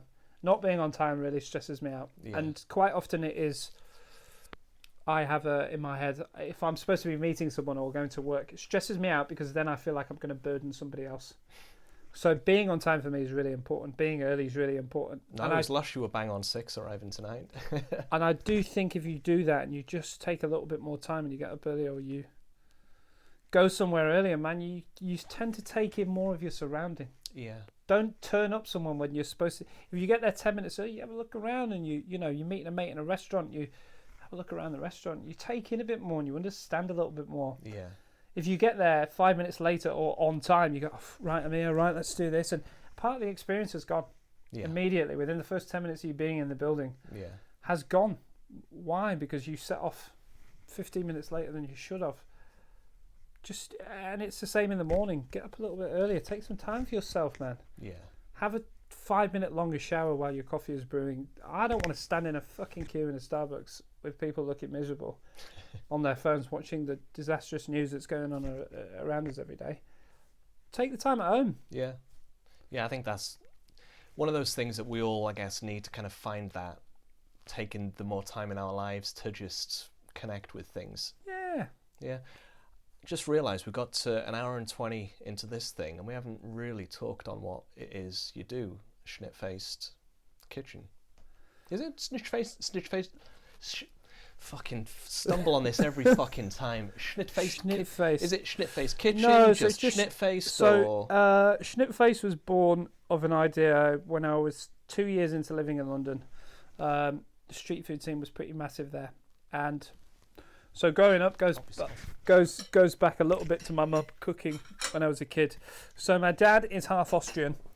Okay. And when I was a kid, we used to summer. Wow, that sounds well bent, doesn't it? We used to summer in Austria. We used to summer in... One of my aunties lived in Austria, so for summer holidays, because my dad's cheap, we used to go to Austria because it was free accommodation. Yeah. And we used to go hang out and ate loads of schnitzels when I was a kid. And then growing up, my mum made a load of schnitzels. Which are? So it tends to be breaded meat. Traditionally, it's pork. It's an Austro-Hungarian dish. So it's tenderized. You tend to get things like pork chops, or you get chicken breasts, or you can use thighs. You can even use beef. A lot of people now, if you go to bougie restaurants, will use veal. Okay. You tenderize them, you flatten them out, and then you breadcrumb and whatever. Panko is the way for me. Yeah. Get a load of herbs into your breadcrumbs and cheese if you fucking want to do it properly. And schnitzels have always kind of been in my life. And then when I went to Australia, I worked in Melbourne for about 6 months. And across the road from where I worked was a place called Schnitz. And my boss at the time, who was half Ukrainian and half Australian, basically, long story short, some of his family was from the same part as my dad's family in Austria. Oh, nice. So he grew up eating schnitzels as well. Yeah. And I'd been working there for like 2 months, and he was like, mate, I've got to take you to this place. So we went to Schnitz, and we went in there, and it was essentially like Subway, but for schnitzel sandwiches. Yeah. And I was like, this is fucking awesome. And I ended up going every day there for probably 3 months. And I tried every possible augmentation and combination of schnitzel Became sandwich. a schnitz connoisseur. Yeah. And I really, really fucking loved it. And then when I moved back to the UK, I sort of had a look around and there was nobody really doing schnitzels. You were seeing schnitzels on like... not fine dining, but those sort of higher end restaurants. So they were doing like veal schnitzels, but there was no like middle lane, someone just doing schnitzels for people to, like, they didn't exist. And to me, I was like, right, so doing a chicken schnitzel here should be a thing, because it's like if you do a veal schnitzel in a sandwich, it's just a really nice chicken burger. So Schnitfaced was born in London, and I did a few pop-ups as Schnitfaced, doing schnitzel sandwiches, and kind of the name stuck. Yeah. And then when I moved back here, I did a few pop-ups with Schnitfaced as well, and then I've just not changed the name. I think for the last year and a half, I haven't done loads of schnitzels. I mean, they've always been on the menu, but I'm cooking different stuff. But food and menus for me is more about nostalgia and affordability than anything else. Yeah. Food has to make me feel something when I eat it. I want it to remind me of a holiday or the seaside, or being in year 3, or and I think there's a way you can do that and adult it at the same time. Yeah. It doesn't have to be like shit school dinners. Like, you can make food remind you of stuff without it being rubbish. Yeah. And I think that's kind of the notion of Schnitfaced, and has always been.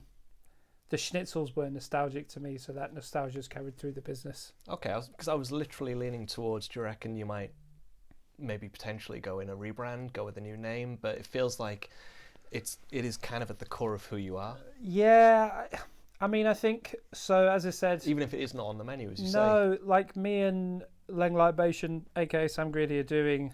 We're creating a new pop-up concept, which, in essence... Fable. Shit. That's all right. We've not started yet. If you get that wrong once we've started that... No. I got it now. So I think it's just one of those things. It's like there's an element to Schnitfaced which is a lot of fun. And it's nice, and it's, you know... I will never want to give that up, because that's a part of cooking that does me the pop-ups, and I can do festivals, and it's just fun. And I reckon I haven't done any merch yet. If you want any, let me know and I'll do it. I reckon Schnitfaced would look great on a t-shirt, and it's just nice, and it's a red very print, white shirt. Yeah, it's just very carefree. Kind of like that. We could do it anyway. We'll do a collab shirt. And I just think it's just nice, and it's just fun. But so you've seen basically. You're kind of a free agent right now, and it's Schnitfaced is one thing that you're doing, and you're open to whatever else is coming your way. Fable's going to be potentially. Can you give anything in that respect? Is it going to be food? Is it drink? Is it both? Is it going to be experience? Is it going to be? So Sam and I both have a very similar ideology on hospitality, and that hospitality is an experience. Yeah. From the moment you walk in that door to the moment you leave. You don't have to worry about anything. We're here for you. That's it. And we want to, within what we're doing, we want to create that, and that comes as far as the food and the drink. I think just quickly, if folk want to check out Leng Libation, so it's leng.libation on Instagram. His account is packed full of. The passion just oozes out of that fella. He does fantastic stuff. He's an unbelievable human being. Yeah. And his knowledge for beverages is unreal. Working with him when doing pairing menus together is a lot of fun, because we can sit in a room and you know, bounce 1,000 ideas off each other. And I think it's probably been a while in coming, because we did a lot of pop-ups last year at House of Cocoa together, and just off the back of that we've gone okay. But I think now, so like Leng Libation for him is the fun. If you look at his Instagram, there's a lot of like really fun goofy drinks made, and he does a lot of videos wearing some of the most insane attire you've ever seen in your life. And I think Fable for us is a step where we're looking at what people have done with pop-ups, and we're ready. We want to take this now to a slightly higher level. Okay. And it will be a test for both Sam and I in terms of, for me, for my cooking, I'm going to put my cooking probably back to where I was cooking 15 years ago in some of these better restaurants. But I want to keep that in the same vein that I have with Schnitfaced, where this is affordable. And this is... I want to put dishes in front of you that you're going to go, fuck me, I could be paying £25 a course for that. But we're not going to do that to you. We're going to pair this up, and we're going to give you some entertainment while you're eating and drinking. You're going to come to us and walk away, and it's going to be a show and a dinner and a drink. It's a night out. Yeah. And I think that's something that, again... People go and eat for convenience. You go to a restaurant, it's an hour and a half and you're off. Even at pop-ups now, it's 2 hours and you're gone. Yeah. You come to me, or you come to Fable, you're in for the night. You don't have a choice. We're locking the doors. You're not fucking going anywhere. But we just want to create that thing where people are paying for something, and they come in and they go, wow. And they leave and go, what a nice night that was. And I think for me and Sam, it's always been really important that, or really nice, if you get a table... 10 tables in a room of strangers, and a lot of those people go away having had a chat. Yeah. That for me is we know we've done our job as a hospitality experience if we set up a room of 50 strangers, and by the time they leave they've had a drink together and they've talked about what's happened in the evening and talked about... And I think Harry might have mentioned something on this with regards to the cookouts you guys are doing, because it was Sam was involved in that as well, wasn't he? Yeah. It's just, I think this is the thing. I think a lot of the time, again, pop-ups, I think, by certain chefs are done for ego. And I think sometimes that's okay. I think, you know, if you are working somewhere and you're working your bollocks off and you do a pop-up, you do want to cook exactly what you want to cook. Yeah, it's And almost you a do. pressure release of sorts. But in the same respect to you know, especially now more than ever, well, you're commanding a lot of money off people. Yeah. And I think sometimes in hospitality, people forget we're in the service industry. I'm not here to like tell people how and what and why. That's up to them. And they're going to spend their money in some capacity. So I would like to give them the opportunity to come to something where from the moment they arrive with us to the moment they leave, they don't have to worry about a thing. Everything is looked after. Everything is good. It's a full service experience. There's entertainment as well. Entertainment makes it sound a bit like Butlins. Definitely not that, although Butlins is great. It's just something that I don't see happening a lot in the north of England at the moment, especially in terms of pop-ups. Yeah. So me and Sam are going to do our version of that, and I think it's a little bit more serious for both him and I in terms of we want to grow this into sort of rolling it out into different cities and slightly quirkier venues and sort of twist it up a little bit and just offer some stuff that isn't out there. And the only way we're going to know if it works is by trying it. Exactly. So it might not work, and if it doesn't work, that's okay, and we'll try something different. But it's a project that, outside of Schnitfaced, I'm super excited about. Amazing. And Schnitfaced, just to double down on it, currently based out of Crowd of Favours. Yeah. In there through the week. It's 5 days a week. It's 6 days a week, Tuesdays to Sunday. I think that's going to stay that way probably until next winter now. I was going to say, how long are you looking to be there? So Well, Crowd is owned by Cameron's, so I just rent the kitchen from those guys. Cameron's a group? What, I think so. What do they do? I don't know. Cameron's did own Leeds Brewery until about a month ago. Oh, okay. And they've sold off a load of it to Kirkstall Brewery. Because I only knew of Crowd as part of the Leeds Brewery Connect. Which is owned by Cameron's. Oh, okay. I But didn't now go it that isn't. high up. Yeah. But now it isn't. Yeah. So I don't know. Maybe they're going to sell everything. Yeah. Well, we'll see. But yeah, for now, based Crowd of Favours. Yeah, for the foreseeable. I left last summer because it got really, really quiet really, really quickly in April. But like you were saying, though, it's... I don't know if you said it earlier in this or before when we were talking, that it feels like this summer, this year, it's going to come back around for hospitality. yeah, I've been speaking to a lot of people, and across the board, it's that, like, what the fuck is happening? People just aren't going out. It feels like this is when we're gonna turn this corner now, that, like, the complacency, the lockdown ended, the whole pandemic thing kind of left us, but there was a complacency that lingered off the back of us just being in our homes. We've got the apps, as you say. It's so easy to just order a takeaway. And it's almost like if you've ordered a takeaway that week, then it kind of puts you off from going out then.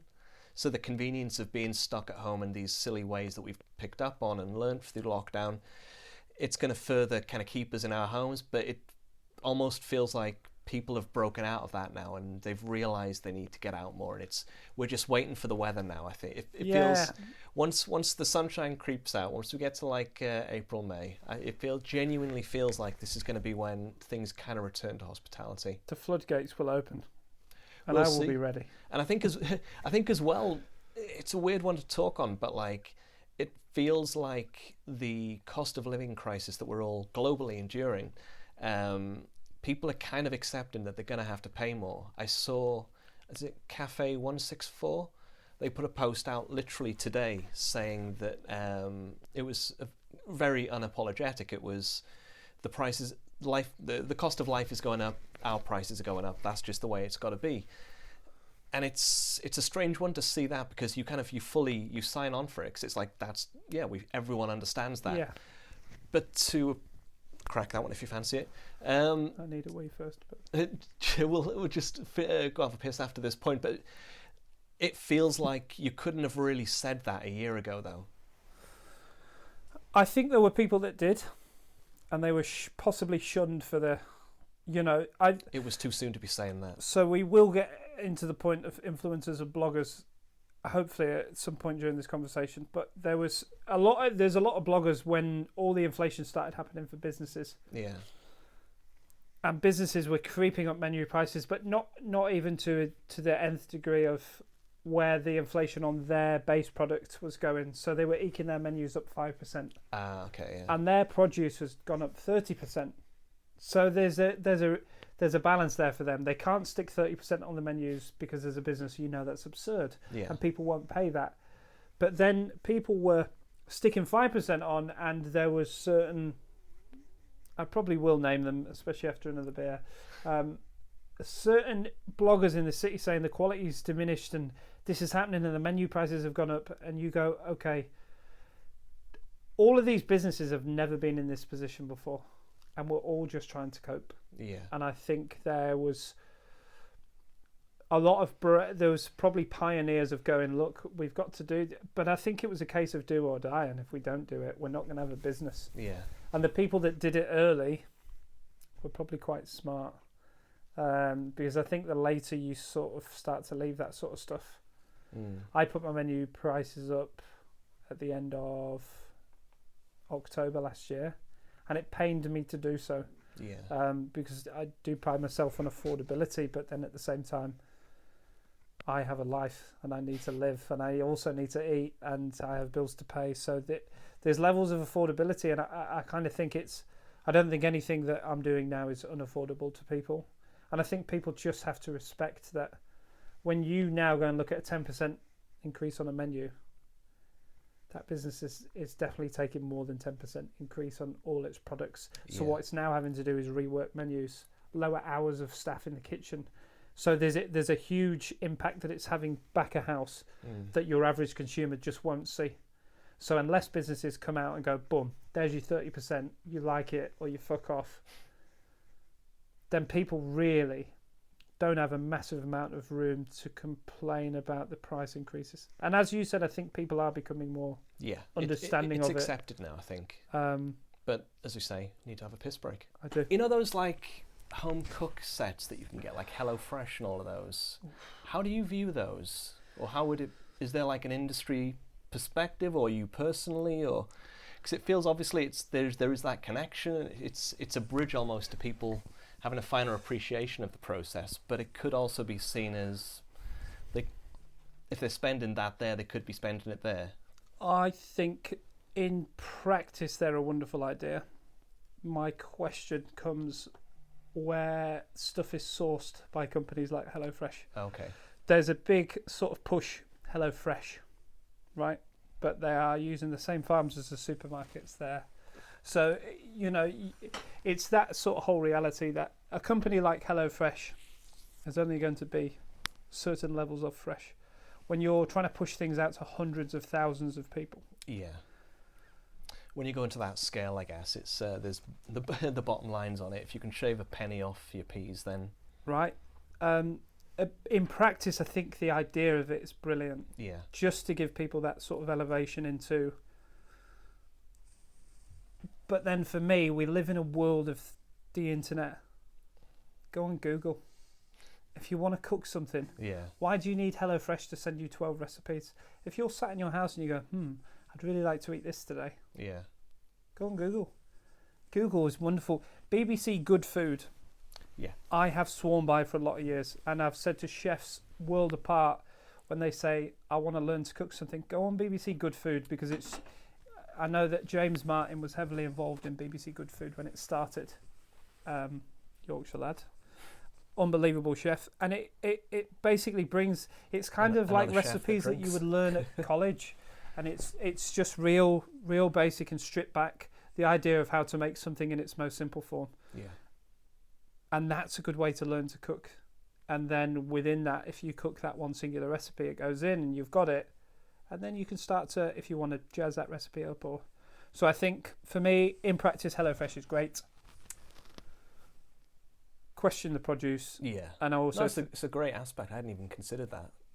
But, I mean, that is one of those things that people just don't think on these areas of things. It's... Yeah. Because it's easy. Yeah. When a HelloFresh meets the big black box, and it's like just... It's almost... I wouldn't be surprised if HelloFresh, that is their next role in what they're doing, is they'll go, right, we'll do a specific... Air fryer friendly type things. Yeah. Yeah. So all these things, all this commerce moves together, and you'll slowly see it come together. It's, you know, it's kind of patented, like these. It's almost like the air fryer guys and the HelloFresh guys are 10 steps in front of us, and all these things will amalgamate at one point. And to me, it's putting the consumer in sort of the area they want you to be in. I feel like the big boys, the supermarkets, don't want your butchers and your bakers and your fishmongers, and a way to get rid of those people is to introduce things like HelloFresh by saying you can get. Why would you go to your butcher when you can get all this from us delivered to your door? You don't even need to go out. But then again, you even further removed from the process. You're not now in a supermarket choosing the chicken you want off the shelf because it just gets delivered to your house. So another step's gone. That's one of those things as well where it's I can't do internet shopping, like just buying your food over the internet, the internet grocery orders. I need to see my produce. Co-op have recently started. They've taken the sell-by date off some of their veg, which I can see there's a certain aspect which is beneficial, but it's also I kind of need to see that I'm getting a good sell-by date. I need to look at the actual pieces, see what I'm buying. You know, it's you can't just pick a thing blind, or just just a steak that going in earlier and just like sort of I had genuinely noticed this because just around the corner from Crowd there's a co-op, and I went around there to get some rocket the other day. I'd run out of rocket, so I went around to get some rocket, and there's no sell-by date on the rocket, and that for me is in kitchens where it's kind of triggering for me. It's sort of like confused, because then you don't know whether that then there's certain things that I think there's a lot of secrets within supermarkets where they do bulk buy a lot of food and freeze food. Yeah. So like your fresh pizzas that you get in the co-op that come in the boxes and they're fresh. But they also say on the back of the box, do not freeze. But that essentially should say do not refreeze because these fresh pizzas have been frozen, held in bulk, and then are drip fed into the supermarket as fresh. And it says do not freeze because it's already been frozen. And if you refreeze fresh dough twice, then when you cook it, it will just go to shit. So again, there's that level where people go, oh, these are fresh pizzas. They're not.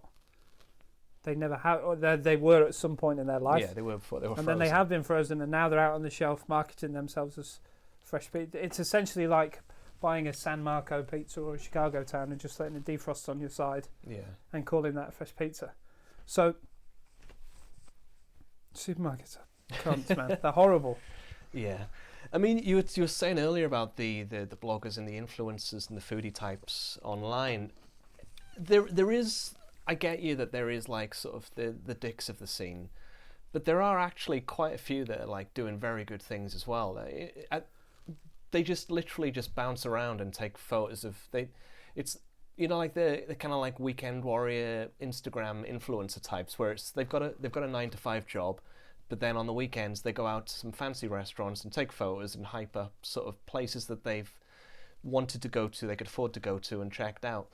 It really does feel like there's the two worlds of these sort of the influence. It's a horrible thing to say, but like the food influence or the food accounts online. Yeah,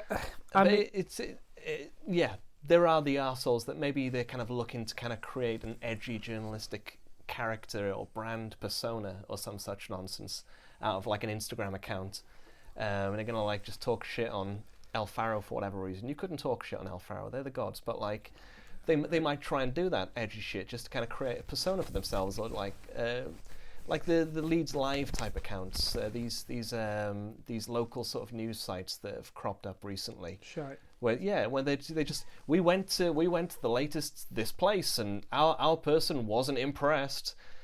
We've seen so many of these articles recently where they're just essentially hit pieces for the sake of just clickbaiting you into an article to see what they hated about the place. The Yorkshire Evening Post is probably the worst for that, I think, at the moment, which is a shame because the Yorkshire Evening Post, when I was growing up, was a legacy. It was a great. It was the clock tower. It was the building. It was. But I think food accounts now. There's also a real pressure on independent businesses now to get influencers to come in, and I think since I went into Crowd of Favours, I made a real strong point of not inviting influencers and not. I'm still this idiot that thinks I can probably put a menu out and run a kitchen somewhere and not need to use the internet to get people through the door, which I've found is not the case. But I really feel you can direct that through your own social media accounts, and you perhaps somebody with 15,000 followers essentially doesn't really mean that much on the internet, because you can buy followers and you can. And genuinely, I want people to come in and eat food with me that appreciate food. And there's a whole argument of style over substance for me with a lot of these influencers and bloggers, and they don't know what they're talking about when it comes to food. If somebody comes to eat with me and they can't cook, then really their opinion on food is, I'm not saying it's null and void and it doesn't matter. Have you seen that new film, the one everyone's talking about, the menu? No, so no spoilers. But I'm going to watch it in the next couple of days. Well, on that point, you will love it, and I'll say no more. But yeah, interesting film. And when you've talked on, we're going to just bring people in for Fable, bring them in, lock the door, it's an experience. Watch the film, it's fun. There's one group of bloggers that Sam and I have used called Team Red Bricky. Team Red Bricky? Yeah. Is that on Instagram? On It's all one word? I think I can probably find it for you. I think there's a little underscore, but Yeah. they're a couple. They're absolutely awesome, and they come in and they've. I don't even know their background properly. I don't know if they've worked in hospitality, but just when they write about food, they talk about flavour and they talk about what's on the plate. They talk about the elements, and they talk. And it's the same with drinks. And I see a lot of influencer reviews now, and they go, "The food was yum." Awesome. Do you know what I mean? Like, I could get a 6-year-old to come and write, "The food was yum." Like, I was. Do you know what? We had the mash, the garlic mash side that you do on the Sunday roasts a few weeks back. Fuck me! It was just a competition of what was popping off first. It was just like salting a mash first of all, and it was like just that you were getting that salt through, and just realizing, yeah, maybe we should be adding salt to more things, but the garlic element to it really fucking popped. Oh, we don't mess about with garlic. Don't be going on dates and eating garlic mash, man. That's, I just wanted to show off by talking about flavour elements for your dishes there for a sec. But then I also think with the bloggers and the influencers, you then see. There's bloggers that started 2 or 3 years ago when I first moved back to Leeds, who are now have big followings and stuff. It's the same 10 places they go. It's the same shit. It's the same ads. It's the same. Brilliant. If you are genuine and you are a genuine food blogger, and you are someone that's genuinely interested in food and writing about food, go out off your own back, man. Don't get invited to restaurants. Just turn up to restaurants and go and eat and write a genuine, honest review about what you think about the food and the service, and talk about the value for money, and talk about the things that people genuinely give a fuck about. If you write a review of something that I put out on a plate and you say that was yum and it was 7 out of 10, the fuck do you even start with that? Like, where do you begin? What was yum about it? Why is that only a 7 out of 10? Like, if I read a review, not even from a chef's perspective, just if someone leaves a review and is reviewing a place as an influencer, put some detail in. Tell people what you like. Tell people, when people go out to eat, they want different things out of a dining experience, I think, as well. Some people will just go because they want the food. They're not asked about service and not asked about cocktails, but some people want to go out, they want to have an experience where from the moment they walk in. So if you're writing about food and writing about a restaurant, if you're not including all of those details of the restaurant, are you really doing a proper review? No. You're now starting to turn up to places because you've been invited, and you're taking 5 of your mates and you're going and eating a load of food for free on an independent business, and you're probably not going to go back there until you get invited back to do another review, which will be in 3 months' time. And those 15 businesses circulate on these influencers pages all the time. And I say, oh, it was so great. What was great?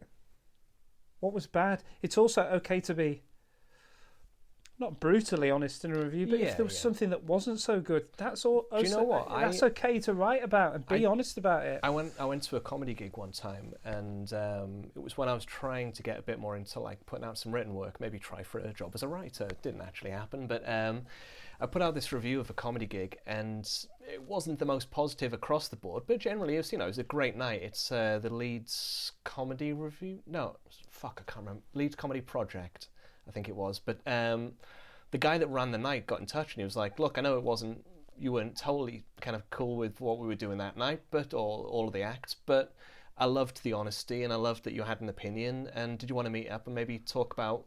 I think you should do more of this sort of stuff. Like, I liked the honesty of it." And we met up then, and it was this fantastic back and forth of like the individual that had been critiqued didn't give a fuck about like what I was like the negatives of. It wasn't like, I need to convince you were wrong. It was, I loved that you said it in that way, and your voice needs to be out there more on this ballpark of content. And it was a fantastic thing to get that level of feedback. But it's that, again, it's like, you can't just go to a comedy night and say, it was brilliant, everything was hilarious. It was funny. Yeah. 7 out of 10. I didn't like that act, but this act was brilliant, and it's 7 out of 10. Yeah, but you need to kind of give something. Otherwise, what the fuck are you doing? When you're writing about it, it's a relatability as well. You know, I know for a fact that there's going to be people that walk into wherever I'm cooking or whatever that are not going to like what I'm doing. That's okay. I'm not too sensitive, or, you know, my ego is not in a place with food where I go, if you don't like it, I'm broken, or I'm really pissed off.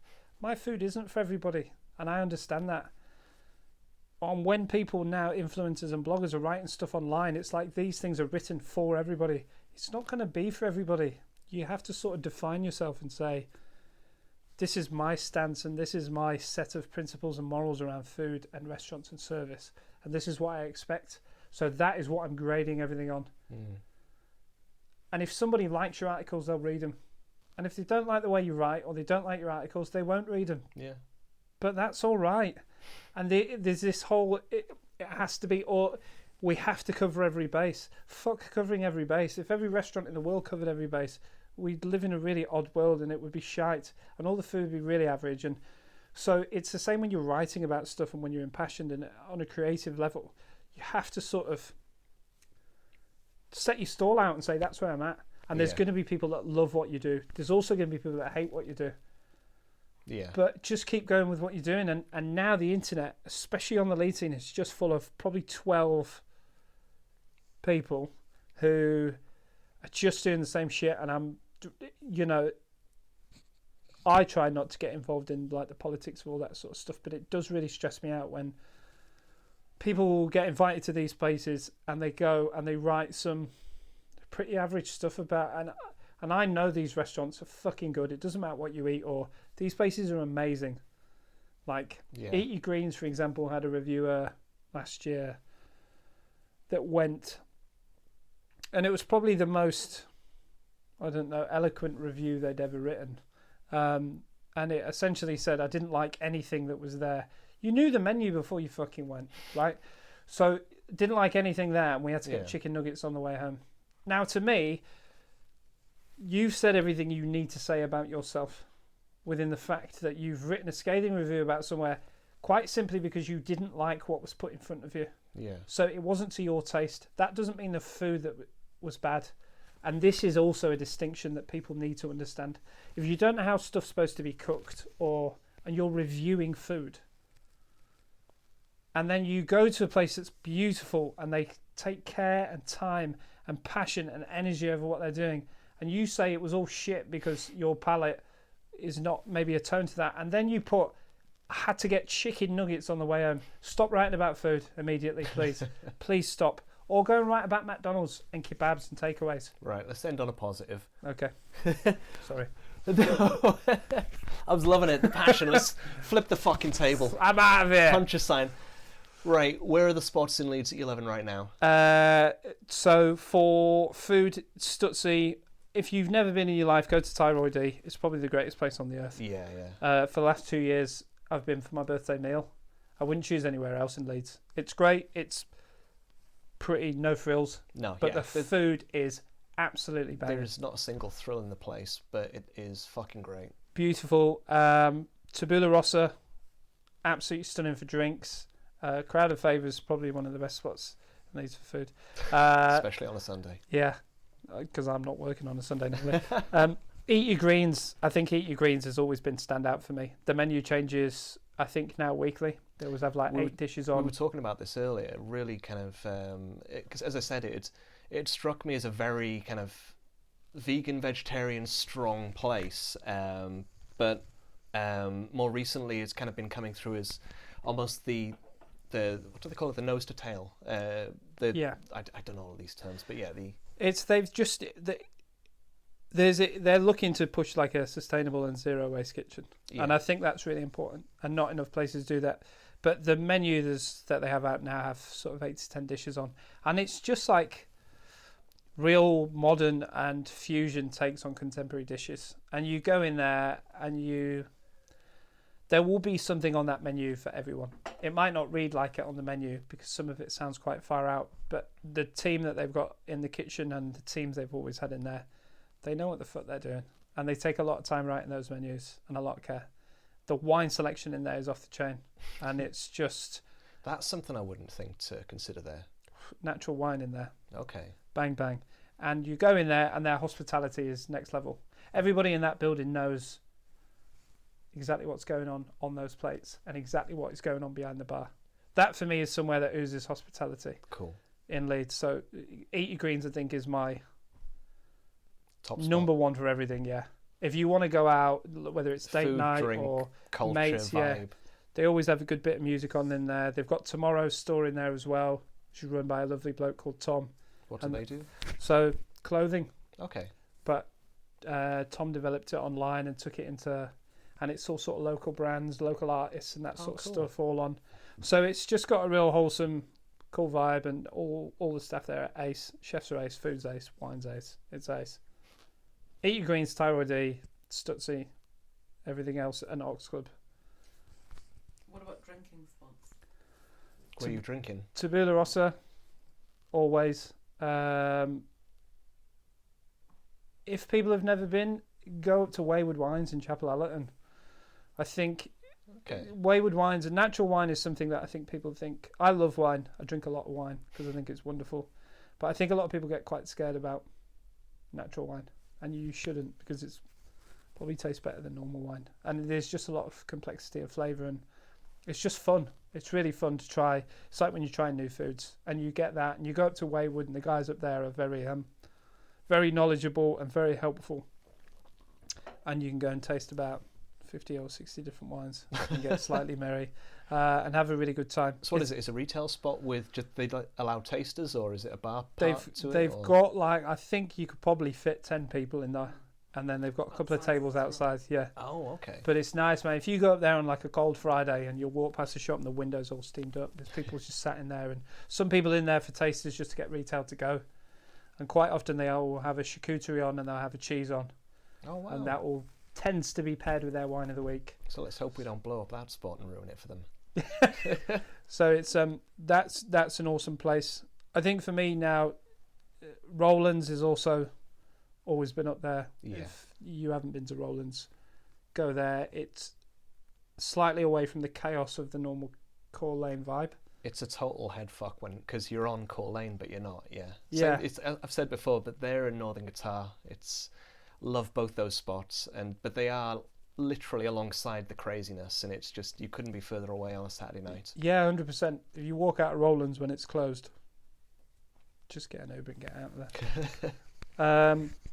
And I don't know, I think there's a lot of stuff going on in Leeds at the moment. I'm trying to follow like the pop-up scenes as close as possible with people doing stuff, and but get out to the burbs as well, man. Go your boot and rallies, and go your what's the place called that the guys from... I'm thinking of the wine spot, Far Haddingley. Bottle Chop. Yeah, Bottle Chop. Beautiful.